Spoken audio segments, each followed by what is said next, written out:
Bonjour chers frères et sœurs, comment allez-vous? Quelle joie de vous revoir après cette fête si importante pour nous, la fête de la résurrection du Seigneur. Et nous sommes là cette semaine où nous sommes encore dans cette grâce de la miséricorde de Dieu. Nous venons de fêter le dimanche de la miséricorde. Nous nous sommes placés sur ce regard bienveillant de la Vierge Marie et bien sûr nous avons été amenés jusqu'au cœur de Jésus, le Sacré-Cœur du Seigneur qui est riche en amour, en miséricorde pour chacun de nous. En ce moment, je vous invite donc à faire déjà le signe de la croix pour que nous puissions commencer ensemble cette prière du matin. Au nom du Père, du Fils et du Saint-Esprit. Amen. Je vous salue Marie, pleine de grâce, le Seigneur est avec vous. Vous êtes bénie entre toutes les femmes, Jésus, le fruit de vos entrailles, est béni. Sainte Marie, Mère de Dieu, priez pour nous pauvres pécheurs, maintenant et à l'heure de notre mort. Amen. Notre-Dame du Mont Carmel, priez pour nous.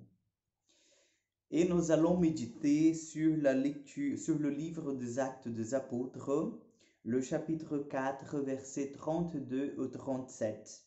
Actes des Apôtres 32, 4, 32, 37. La multitude de ceux qui étaient devenus croyants avait un seul cœur et une seule âme, et personne ne disait que ses biens lui appartenaient en propre, mais ils avaient tout en commun. C'est avec une grande puissance que les apôtres rendaient témoignage de la résurrection du Seigneur Jésus, et une grâce abondante reposait sur eux tous. Aucun d'entre eux n'était dans l'indigence, car tous ceux qui étaient propriétaires de domaines ou de maisons le vendaient. Ils apportaient le montant de la vente pour le déposer aux pieds des apôtres, puis on le distribuait en fonction des besoins de chacun. Il y avait un lévite originaire de Chypre, Joseph, surnommé Barnabé, par les apôtres, ce qui se traduit « homme du réconfort ». Il vendit un champ qu'il possédait et on apporta l'argent qu'il déposa aux pieds des apôtres. Acclamons la parole de Dieu. J'aimerais bien attirer votre attention à cette lecture qui nous dit que la communauté des croyants, la communauté de ceux qui étaient devenus croyants, était un seul cœur et une seule âme. Chers frères et sœurs, nous, les chrétiens, nous devons vraiment être des experts, en fait, de la communion, des experts, en fait, de la bonté, du partage, de l'unité. Un seul cœur, une seule âme. Pourquoi? Parce qu'ils avaient découvert le Seigneur.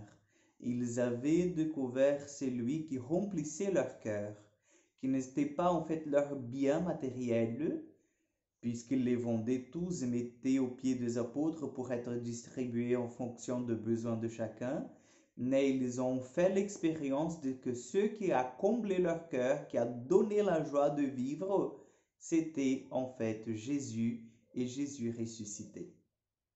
C'est important d'écouter cela, c'est important de méditer sur l'acte des apôtres, parce que ce livre vient nous montrer comment vivait la première communauté des croyants.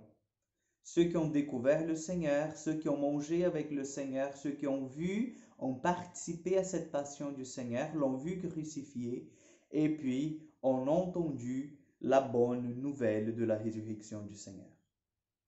Et voilà, chers frères et sœurs, nous savons que notre vie cachée avec le Christ, elle ne doit jamais, mais jamais en fait, être une vie cachée aux yeux du monde.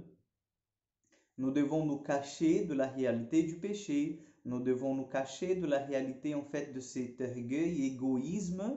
Mais nous devons au contraire partager et rayonner cette lumière du Seigneur ressuscité. La première communauté en fait a attiré les gens à évangéliser à travers le témoignage. Pas tant par des paroles, mais par l'exemple. Donc que le Seigneur nous aide aujourd'hui à entrer dans cette intimité, à devenir aussi avec nos frères et sœurs chrétiens un seul cœur, une seule âme, que c'est vraiment l'Esprit du Seigneur qui réalise cette unité.